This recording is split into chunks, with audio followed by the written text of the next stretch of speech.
ม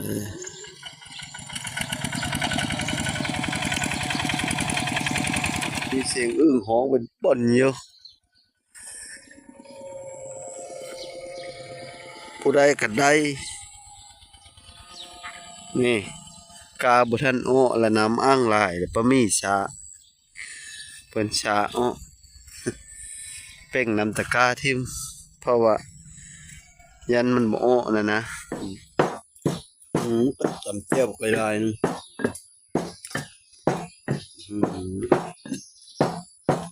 สองทางติดต่อมนต์ซ้อเสียงผู้ไทยกับสวัสดีและสบายดีพ่อแม่พี่น้องสุขุสุขคนในคอยว่าเพิ่นควายกะสิพามาเบิ่งกินต้มอึ่งพี่น้องกินข้าวต้มอึ่งนำกันไปเบิ่งต้มอึ่งก่อนไปก้านเมื่อคืนนี้ได้หลายประมาณ40 2พลุไปกับสางเก่าได้ลูกไซลาไปเบิ่งนำกันนี่แหละคลองกับพี่น้องค่อยเฮ็ดนะคลองอึ่งค่อยได้นี่นะได้จะต้มจะเหมือนระเบิดได้อึ่งเยี่ยมบ้างก่อนนะพี่น้อง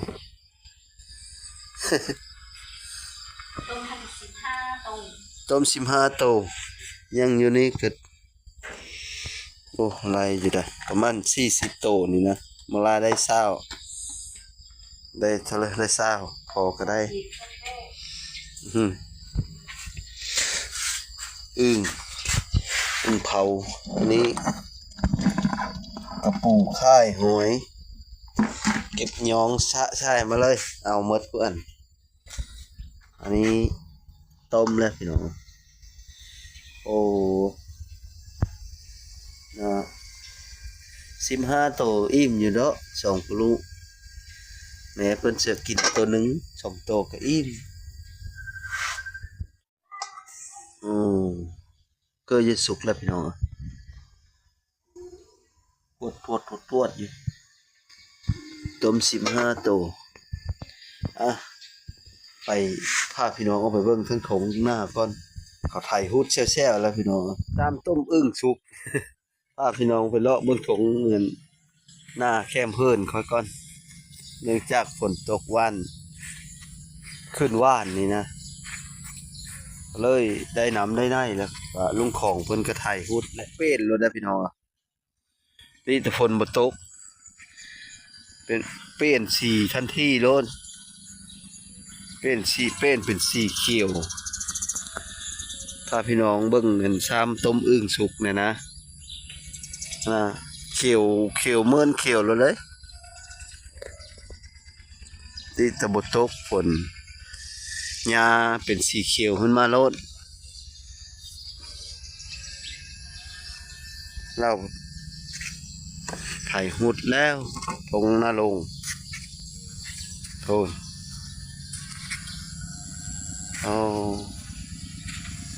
มีเสียงอึ่งฮ้องเป็นป่นอยู่ผู้ใดก็ได้นี่กาบุทันโอละน้ำอ้างลายปะมีชาเพิ่นชาอ้อเป่งน้ำตะกาทิมเพราะว่ายันมันบ่อ้อนะอ้างลายเราเฮ็ดโหคักเทศกาเราได้เราตกพ่อแล้วหน้าเราก็ไทยเหมือนละพี่น้องยังแต่แถวเฮอน้อยแล้วเฮอใหญ่อยู่ลุมไทยหมดแล้วตอนนี้ไอ้ชุกก็ยังไทยอยู่นะ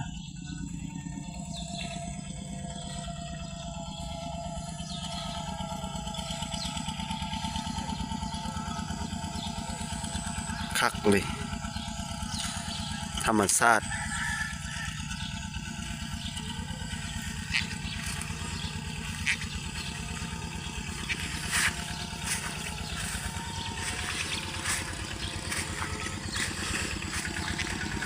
ไทยหน้าหุดแล้วบ้าน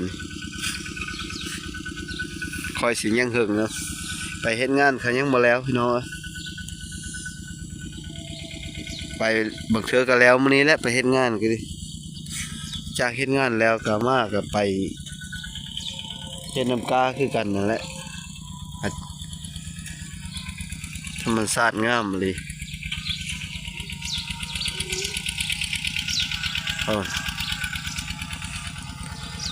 ฝนตกละคือรถนะเป็นตายู่รถ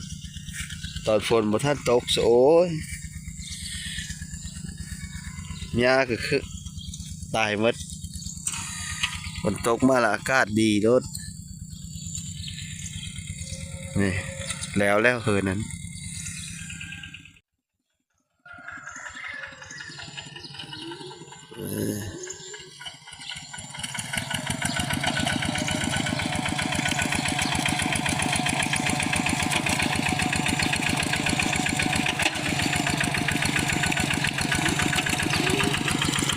ไถหุดไว้แล้วเรียบร้อยแล้วก็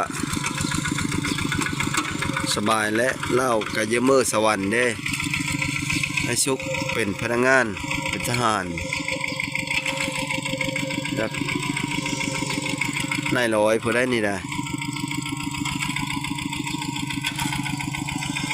ประจำอยู่ทหารแขวงเพิ่นพัก3 มื้อเพิ่นมาบ้านน่ะไถหุดไว้ให้พ่อให้แม่สิ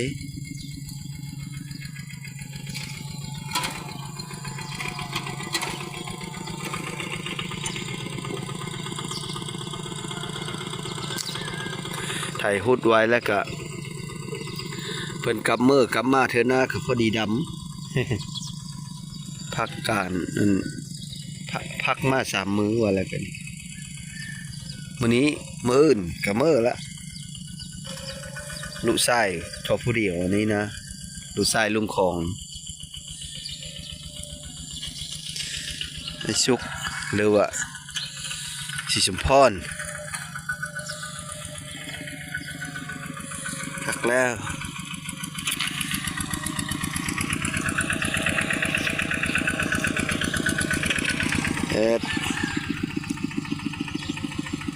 มันเฮาโพดบ่หรือมันบ่เฮายันเฮาโพดเลยจบ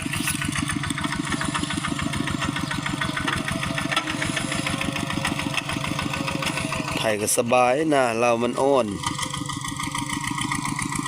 ติดใช่ติดแต่แนวเดียวขันหน้าคาดดุ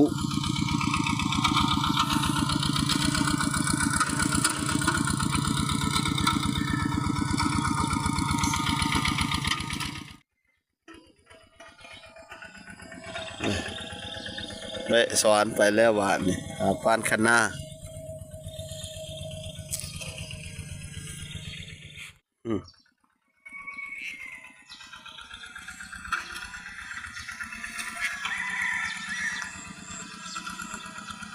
ชักเอาบอกปะมี่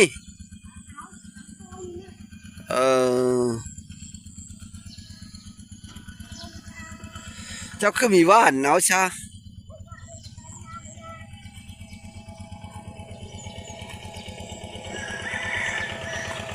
ยกขนูจักว่าน้ำเนี่ยนี่เชอว่านแล้วครับคอยเชอ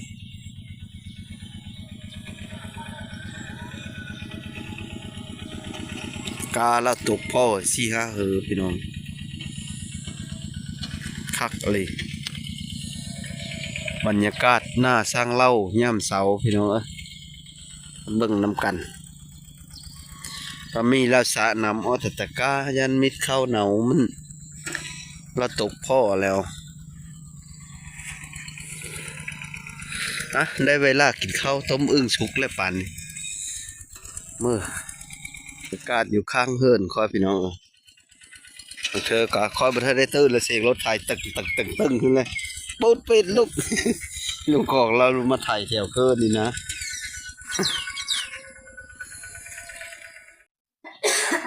สุกแล้วบ่เฮ้ยมันพอซิมแล้วนะมันนี่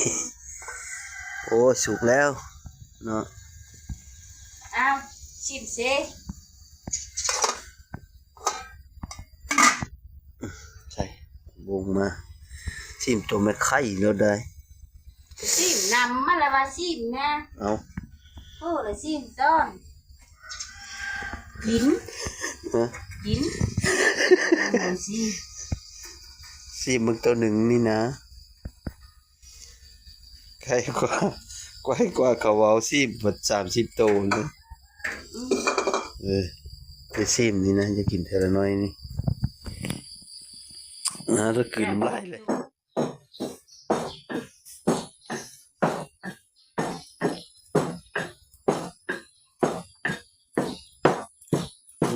ตำเจียวก็ได้นะ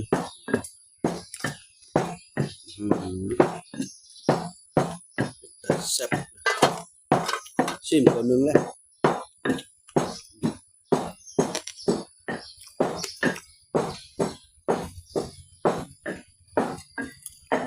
ต้มหอยตักละบบัดนะปอด เจ้าผู้หาลูกพ่ออย่างนั้น เจ้าพอดีเยอะตะแม่บ่ฮะ เจ้าผู้หนึ่งคนหนึ่งผู้กินมุก โอ้เขาก็เยอะตะแม่ว่ามื้อนี้ก็ญาติกันแล้วได้เตอตอนได้แตะหนึ่งนะเฮ้ยได้แตะหนึ่ง2โตนนะว่ามื้อนี้ก็ญาติกันแล้วน้อยพอว่ะไปแล้วก็ได้อีไปแล้วก็ได้อีตะแม่ญาติได้ญาติกันแล้วว่ะไปการคืนนี่พี่น้องแต่ว่าบ่ได้เอาโทรศัพท์ไปถ่ายตอนนี้ไปการถ่ายได้ก็มันบ่แจ้งนะโทรศัพท์เพราะมันบ่แจ้งถ่ายกลางคืนมันมักแต่กลางเว้น โอ้หมดเนี่ย ไปเลิศนะ ป้า หมกป่าหมกป่าคอใหญ่พี่น้องว่าไปปั้นเบ็ดได้หมกเสื้อหลอนหึ ไม่ไปก้าน มันไปก้านแล้วมันบืนขึ้นนี่ก็ได้2โต3โตปล่อยตัวหนึ่งถ้ามันไปไข่เอาขอกั้งได้ขอใหญ่ได้ได้เวลาแล้วบัดไปกินข้าวได้บัดพี่น้องไอ้ชุกกับไทยมาฮอดนี้เพื่อจะฮอดเทินเท่า ลงมาได้มาเอ้ยเร็วเลยเลยมาตุ้ยเฮาไทยอยู่นี่นะไทยอยู่นี่นะ กินข้าว กินข้าวกับไข่อึ่งเรียบร้อยซิมตัวหนึ่งแล้ว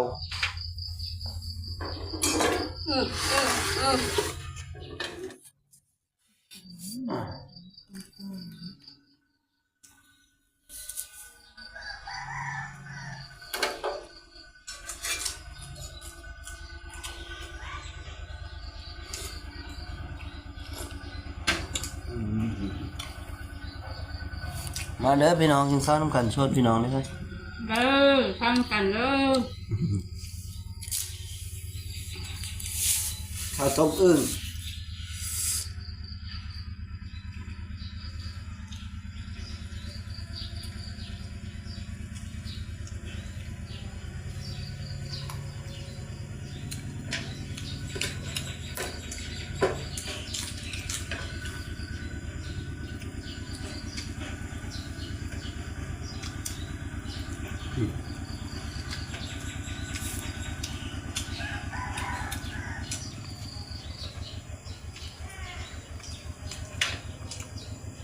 ปีนี้จะได้กินเท่านี้แหละฝนตกหลายเธอนะมันไม่ได้กิน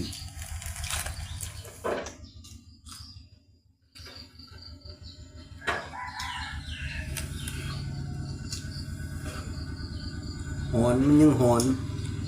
ข้างนอกมันอาจจะบ่หอนแต่ว่าอยู่ในไข่มันย้อนหอน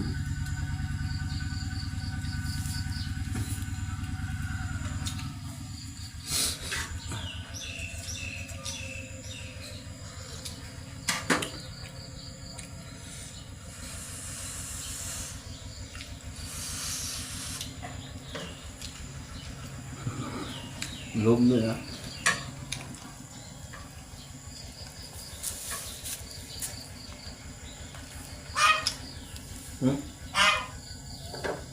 อย่าไปดึงหน่อยเอิญ เหม็นห่าน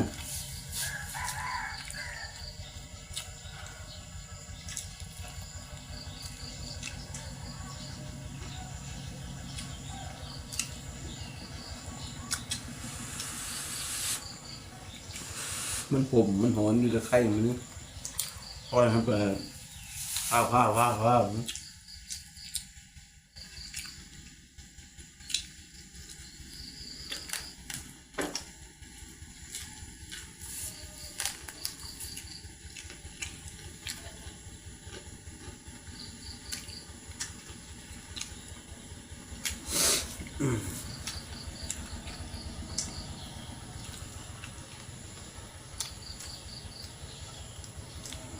มาแม่นเวลา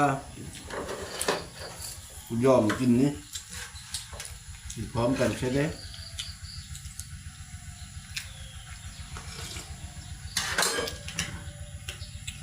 ว่าจะต้มกินตะคืนนี่ผัดดึกพอดมาพอดเพิ่นถึง12 โมงแล้วพี่น้องไปเอาอยู่ดงหินลาดแบตกระเบิด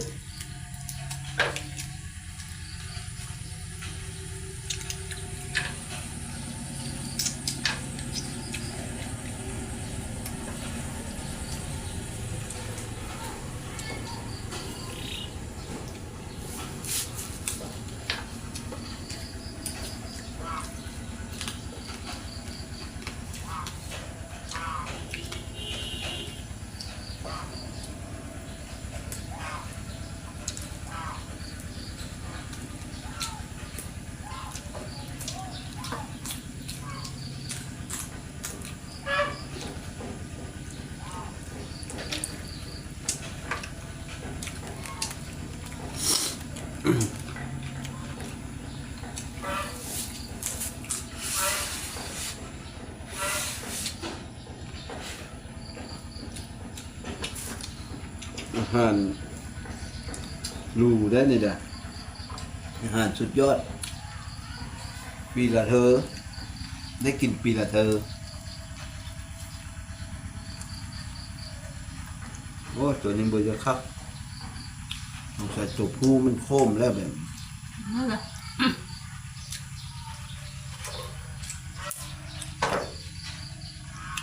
พี่นาเธอได้10 ตัวมันน้อยเท่าเลยเด้อพี่มือได้5 ตัว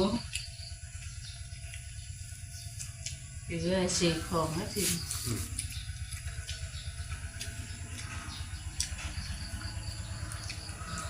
ปีหน้าให้มันได้หลายนะนี่มันย่อไปเลยได้กับบริขายนะโมจะเกิดพระเจ้ากับมักกินอึ้งแซ่บ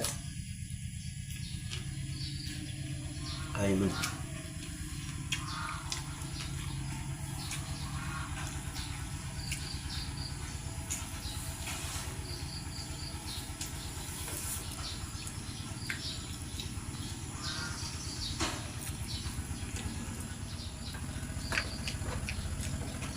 แม่มันจะกินมันก็จะแบบหมดปาก กินจะหลัง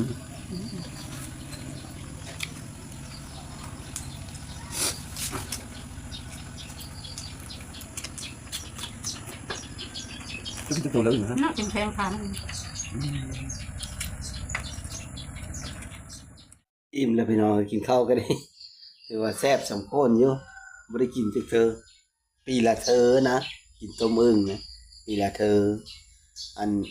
พอดีหมด7 โตอันจงไว้เฮบลามาวันนี้ก็สุดท้ายก็ขอขอบคุณขอบใจน้ำพ่อแม่พี่น้องเด้อค่อยก็สิได้ไปเฮ็ดงาน อยู่บ้านนปอดคนแหละว่าสิไปซ้ำมื้อนี้แหละพี่น้องขอขอบคุณขอบใจหลายๆขออยู่ดีมีแห้งขอโชคเข้ามาทะลำหัวโลยใกล้สิลงให้ลงหน้าแล้วพี่น้อง